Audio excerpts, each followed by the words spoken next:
सावधान ब्रह्मनाथ। ओम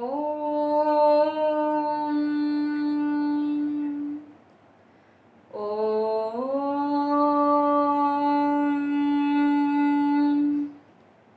शांति शांति शांति। स्वस्थ। अष्टम श्रेणीर भाई भौणी मानकु आजिर कालांश को स्वागत। आमे द्वितीय अध्याय मूर्तिका संपर्क रे आलोचना करुथिले। पूर्व कालांश रे आमे मूर्तिकार श्रेणी विभाग करिथिले। दुई गोटी दृष्टिकोण आमे मूर्तिकार श्रेणी विभाग करिथिले।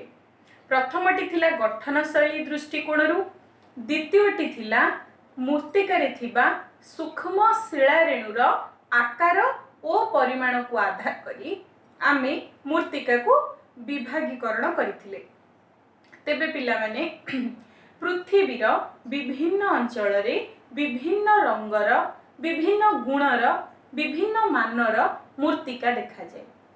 ताहले भूपृष्ठ रे मूर्तिका काहेकि समान भाबरे बा मूर्तिकार रंग रूप गुण मान काहेकि समान परिमाण रे रही नाही। एहार कारण हैला मूर्तिका सृष्टि पछरे थिबा नियामक गुड़िक पृथ्वीर सबु जगारे समान परिमाण रे नथांती। जेमिति कि पृथ्वीर सबु अंचलर भूमि रूप समान नुह, पृथ्वीर सबु अंचल रे जलवायु समान परिमाणर अनुभूत हुए नाही, पृथ्वीर सबु अंचल रे जैवांशर परिमाण मध्य समान नुह। तो मूर्तिका सृष्टि पे आवश्यक एही नियामक गुड़िक पृथ्वीर सबु स्थान रे अलगा अलगा होइथिबारु मूर्तिकार मध्य रंग रूप गुण मान ए सबु अलगा अलगा। तो आजिर कालांश रे आमे भारत रे थिबा बा भारतर विभिन्न अंचल रे देखा जाउथिबा मुख्य मूर्तिका गुड़िक संपर्क रे आलोचना करिबा। आम बही रे केवल भारतर केउ केउ अंचल रे केउ प्रकारर मूर्तिका मिले सेतिकी जिंस ही मेंशन होइछि। आ एथिरु मानचित्र कार्य मध्य 1 मार्क पड़े। तो बही रे देइछि केवल को मूर्तिका को जगह रे मिले। आमे मूर्तिका विषय रे विशेष किछि जानिबा नहीं, किंतु बेसिक जो मूर्तिका विषय रे जो तथ्य जानिबा कथा बेसिक किछि तथ्य जानिबा, किंतु इंपोर्टेंट हेउछि आपण मानकु मने रखिया पई हेबो भारतर केउ जगह रे केउ मूर्तिका मिले। तो चलंतु आजिर कालांश आरंभ करिबा। भारत रे मूर्तिकार वितरण अर्थात भारत रे केते प्रकारर ओ केउ मूर्तिका केउ अंचल रे देखा जाए सेही विषय रे आलोचना करिबा। तो बिले भारत रे सबुठारु मुख्य मूर्तिका बा सबुठारु अधिक अंचल रे अधिक भाग देखा जाउथिबा मूर्तिका हेउची पट्टु मूर्तिका। पट्टु मूर्तिका विषय रे हमें पूर्वरु मध्य आलोचना करिछि। पट्टु मूर्तिका को इंग्रजी रे कहा जाए अलुवियल सॉइल। इंग्रजी रे कहा जाए अलुवियल सॉइल।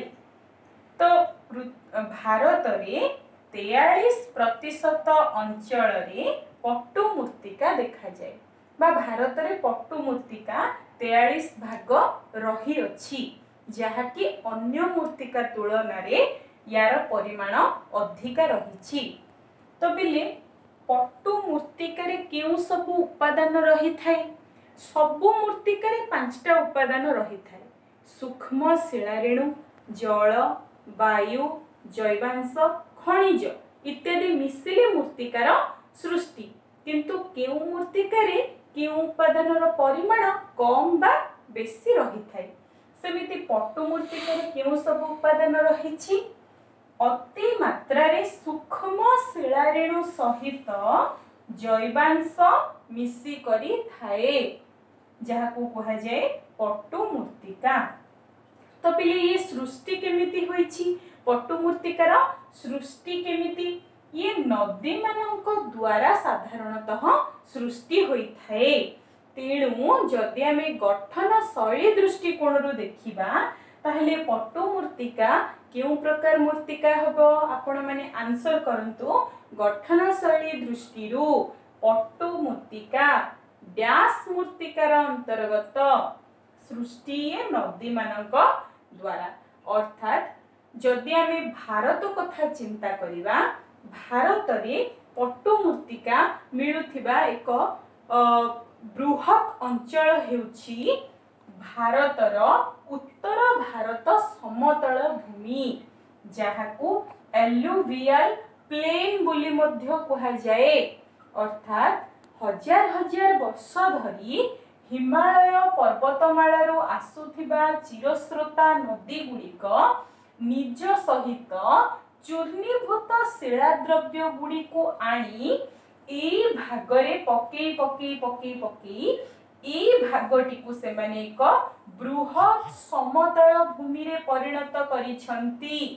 एही समतल भूमि को उत्तर भारत समतल भूमि, गांगेय समतल भूमि बा आलु इंग्रजी रे एलुवियल प्लेन एपरि विभिन्न नाम रे याको नामित करा जायछि।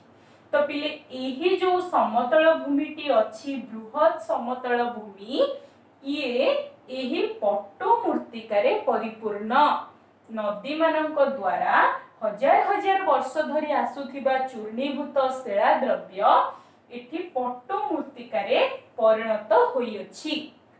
तेणु अंचल केउ अंचल रे पट्टु मूर्तिका देखा जाए नदी उपत्यका अंचल और त्रिकोण भूमि अंचल रे आमे साधारणतः पट्टु मूर्तिका देखिबा पई पाइबा। भारतर केवल एही उत्तर भाग नुह भारतर पूर्व तटरे मध्य पट्टु मूर्तिका देखा जाए। आम बही रे सेटा मेंशन हेनी तेणु हमें मानचित्र रे देखैबानी किंतु आपण माने जानि रखंतो भारतर एही पूर्व उपकूलवर्ती अंचल रे मध्य पट्टु मूर्तिका देखा जाए। पश्चिम घाट पर्वतमालारू बाहरी थिबा नदी गुड़िक जेतेबेले आसी बंगोपसागर रे मिसंती सेतेबेले एही पूर्व उपकूलवर्ती अंचल रे त्रिकोण भूमि सृष्टि हुए। आ ए त्रिकोण भूमि गुड़िक हेउछि पट्टु मूर्तिकार गंताघर। पृथ्वी रे एक बृहत त्रिकोण भूमि पिले एई अंचल रे सृष्टि होईछि। अच्छा केउ दुईटी नदी द्वारा एही अंचल रे त्रिकोण भूमि सृष्टि होईछि। एठी एई पटु गंगा नदी प्रवाहित गंगा आसी एई पटे मिसिछि बंगोपसागर सहित एई पटु आसाम पटु ब्रह्मपुत्र नदी आसीछि। तो गंगा ब्रह्मपुत्र नदी द्वय मिसी एही अंचल रे एक त्रिकोण भूमि सृष्टि करिसंती। तो पिले चिंता कर एई पर्वतमालारू सेमाने जेउ चूर्णीभूत शिलाद्रव्य निज सहित हजार हजार वर्ष धरी आणुछंती सेमाने एई जागा गुडा करे सब एई जागारू तो डिपोजिट हेबा आरंभ हेउछि किंतु एई जागा रे अत्यधिक मात्रा रे ताहा डिपोजिट हेउछि। आउ एही अंचल रे तेणु एलुवियल बा पट्टु मूर्तिका प्रचुर परिमाण रे देखिबा को मिले। या ई अंचलटीर ना कौन होइथिबो गंगा ब्रह्मपुत्र नदी द्वारा सृष्टि होइथिबा त्रिकोण भूमिर नाटी कौन आपण माने मते मेसेज करिवे। तो पिला माने त्रिकोण भूमि कौन मु आपन को पूर्व कालांश रे बुझेछि तेणु एबे या ऊपर हमें कंसीडर करबेनी। एतिके मन रखिबा पट्टु मूर्तिका नदी उपत्यका अंचल और त्रिकोण भूमि अंचल रे देखा जाए। आपण माने एही परि भारतर मानचित्र रे पट्टु मूर्तिका मिलुथिबा अंचल गुडी को दर्शाइबे। मु एठी देखाउछि पट्टु मूर्तिका केउ अंचल रे मिले।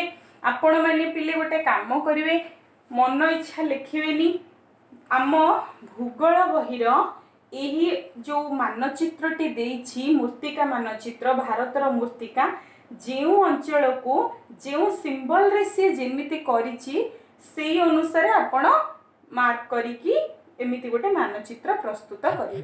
तो वर्तमान आमे एठी एई मानचित्र देखिबा भारतर केउ अंचल रे पट्टु मूर्तिका मिले। तो बही अनुसार जदि आमे देखिबा ताहले एई भागरे किछि पट्टु मूर्तिका मिले। याकू एमिति जेमिति सी देइछि आपण सेही अनुसार ही करिवे। तो एठी किछि पट्टु मूर्तिका मिले सेमिति टोटल ए अंचलटा पिले एठी पट्टु मूर्तिका मिले।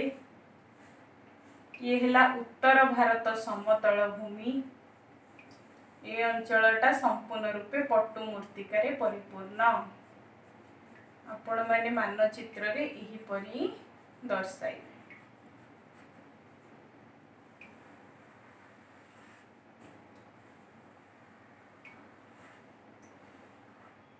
ठीक अच्छे पिले एठी पट्टू मूर्तिका मिले। आपण माने मध्य एही परी पट्टू मूर्तिका देखाइबे। आ बही रे आपण भल रूपे एई मानचित्रटी को देखिबे, एई अनुसार आपण स्केच टी तैयारी करिवे। ठीक अछि। तो पिले पट्टू मूर्तिकार आ गोटे विशेषत्व हैला एटा को गुरुत्वपूर्ण पार्थक्य दर्शा मध्य। आपण माने बही रे एई दुईटी शब्द देखिबा को पाइबे, गोटे हेउची खदर आ गोटे हेउची भांगर। तो पिले खदर कोन भांगर कोन? खदर हेउची गांगेय समतल भूमि रे देखा जाउथिबा नूतन पट्टू मूर्तिका। भांगर हेउची गांगेय समतल भूमि रे देखा जाउथिबा पुरातन पट्टू मूर्तिका। ये नूतन पट्टू मूर्तिका, ये पुरातन पट्टू मूर्तिका। तो पिले नूतन पुरातन ये किपरि सृष्टि हुई? धरिने जो ये हला गांगेय समतल भूमि रे एक नदी बहिछि। ठीक अछि। नदी रे प्रत्येक वर्ष बन्या आसे। बन्या आसिले एई अंचल गुडाक मध्य जल प्लावित हेबो कि नहीं चिंता करंतु। अधिक पानी आसिला माने एई अंचल गुडाक रे भी पानी माडी जीवो। तो ए जेते बेले पानी छाडी जीवो अर्थात बन्या परिस्थिति शेष होई जीवो, सेते बेले नदी पुणी ता गति रे ही ता रास्ता रे ही से चलिवो। किंतु एई अंचल गुडाक रे जो स्रोत तार प्रखर होई से आनीथिबा चूर्णीभूत शिला द्रव्य सब एई अंचल गुडाक रे पकेइथिबो। तो एठी देखा जाउथिबा मूर्तिका ये हला पट्टू मूर्तिका। जैवांश सूक्ष्म शिला रेणु रे परिपूर्ण एई पट्टू मूर्तिका को कहा जाए। ये प्रत्येक वर्ष सृष्टि हुए, अर्थात प्रत्येक वर्ष नदी रे बन्या आसे, प्रत्येक वर्ष एही परी पट्टू मूर्तिका सृष्टि हुए। ये नदी को लागी की सृष्टि हुई था। ये हला खदर, ये हला नूतन पट्टू मूर्तिका, ये हला खदर। तो पिले एठी कोन जनबसति थिबो कि? एई जगह रे केबे जनबसति रहिबो कि? तो पिले ये हला नूतन पट्टू मूर्तिका खदर अंचल। याठो टिके दूर रे एई अंचल गुडाक हेउची ये पुरातन। ये को पूर्वरु एठी आसी पट्टू मूर्तिका सब जमा होईछि। धरिने जो नदी तार गतिपथ बदलाय वर्तमान एठी जाउछि। होय तो नदी केबे एठी प्रवाहित होउथिला, किंतु ये नदी ठो बहुत दूर रे थिबा अंचल। ये भी पट्टू मूर्तिका रे गठित अंचल। साधारणतः जनबसति गुड़िक ए जगह रे ही गढ़ी उठी थाए। आ ये जेहेतु पुरातन पट्टू मूर्तिका, एथिरे गोड़ी बाली कंकर ए सबुर भाग अधिका थाए भांगर रे। किंतु नदी को लागी थिबा अंचल जो खदर अंचल, खदर मूर्तिका अंचल तो नुह, खदर मूर्तिका प्रत्येक वर्ष बन्या आसीबा जोगु ये चूर्णीभूत शिला द्रव्य रे जैवांश रे परिपूर्ण होई अधिक फर्टाइल मध्य अत्यंत उर्वर। तो वर्षा सीजन को छाड़ देले एठे अन्य समय कृषि कार्य मध्य भल रूपे होई परिबो। ये हला नूतन पट्टू मूर्तिका खदर। नदी ठू दूर रे रहिला भांगर अंचल बा भांगर मूर्तिका। वर्तमान आमे द्वितीय प्रकार मूर्तिका विषय रे आलोचना करिबा। द्वितीय मूर्तिकाटी हेउछि कृष्ण ओ कृष्ण लोहित मूर्तिका। इंग्रजी रे एको ब्लैक एंड रेड सॉइल बोली कहा जाए। भारत रे यह 15% देखा जाए बा यह भारत रे 15% मात्रा रे रही अछि। तो पिले ए कृष्ण मूर्तिकार बा जहा को हमें कला माटी बोली कहू, ब्लैक सॉइल कहू, यार वैशिष्ट्य कौन रही? यार एक मुख्य वैशिष्ट्य है ये जल को अधिक समय धरी रखे। कहीं जल को अधिक समय धरी रखे कारण यही मूर्तिका सूक्ष्म शिला रेणु अधिक मात्रा रे थाए। जेहेतु सूक्ष्म शिला रेणु थाए तो जितेबेले शिला रेणु सूक्ष्म शिला रेणु गुड़िक मिसी मूर्तिका गठन करती सेमानक मध्यरे एतेटा फांक रहे नाही जा फल रे माने जल को अधिक समय धरिकी रखी पारंती। तेणु जो अंचल रे एही मूर्तिका मिले जदि से अंचल रे वर्षा भी कम हेउथिबो किंतु अधिक जल आवश्यक करुथिबा फसल जेमिति कि कपा आखु ये फसल गुड़ा को अधिका जल दरकार ये फसल गुड़ा को आमे कला माटी मिलुथुवा स्थान रे लगे परिबा बा चाष कार्य करि परिबा जेहेतु मूर्तिका जल को धरिकी रखिथिबो तेणु आमे सही मूर्तिका रे अधिक जल आवश्यक करुथिबा फसल चाष करि परिबा।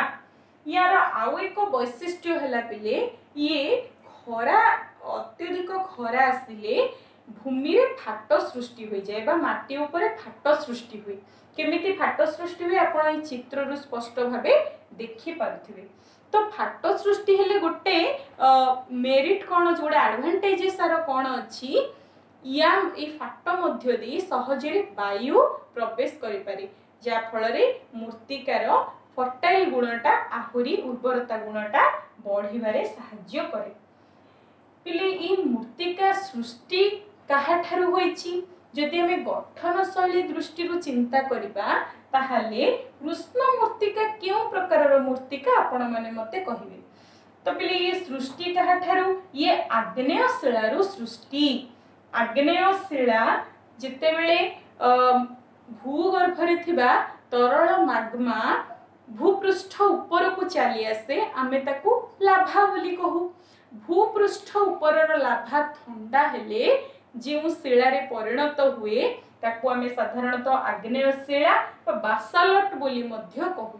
तेणु कृष्ण मूर्तिका एही आग्नेय शिला बासाल्ट रु सृष्टि होई अछि। तो पिले ये एथिरे फसल क्यों फसल भल उत्पादन होई परिबो मु कहितली पिले सबु मूर्तिका रे सबु प्रकार फसल आजिकार जुगरे संभवपर तथापि क्यों फसल अधिका भल होई पारे एथिरे कपा आखु एही फसल गुड़िक साधारणतः भल होई थाए। कपा एते मात्रा रे भल होई थाए जे एही मूर्तिका को कृष्ण कार्पास मूर्तिका बोली मध्य कहा जाए। वर्तमान देखिबा एही मूर्तिका भारतर क्यों अंचल रे देखा जाए। तो पिले भारत रे आपण मानन को आगुरु कहितली ई दाक्षिणात्य मालभूमिटी आग्नेय शिला रे गठित। वर्तमान आमे देखिले आग्नेय शिलार बासाल्ट रु कृष्ण मूर्तिका सृष्टि। तेणु पिले गुजरात रो किछि अंचल रे एही मूर्तिका देखा जाए। देन पिले महाराष्ट्र रे संपूर्ण रूपे एही मूर्तिका देखा जाए। तमिलनाडु रो किछि अंचल रे आंध्र प्रदेश रो किछि अंचल रे एही मूर्तिका देखा जाए। मु ओवरऑली एटे खाली आंकी दोची आपण माने बही देखिकी आंकीबे। तो पिले एही अंचलटा साधारणतः एही अंचल एठी कृष्ण मूर्तिका देखा जाए। ठीक अछि पिले आपण माने एटे देखि परथिबे एही अंचल रे कृष्ण मूर्तिका देखा जाए। आपण माने बही देखिकी भलरे आंकी ये थिला कृष्ण मूर्तिका। तो पिले आजिर कालांश रे हमें दुई गोटी मूर्तिका संपर्क रे जानिले।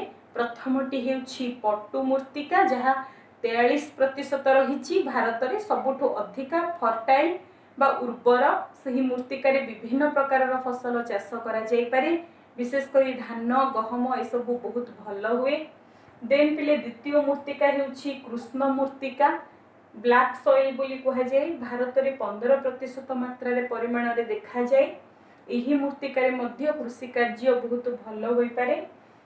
तो ए दुईटी मूर्तिका संपर्क रे आमे आजिर कालांश रे आलोचना करछे। आपण माने एही परि भारतर मानचित्र रे एही दुईटी मूर्तिका अलग अलग कलर रे आपण देखै परिबे। एमिति एगुडाकर सिंबल भी अलग रखिबे जेमिति बही रे देछि। नेक्स्ट कालांश रे आमे भारत रे देखा जाउथवा अन्य मूर्तिका संपर्क रे आलोचना करिबा। धन्यवाद।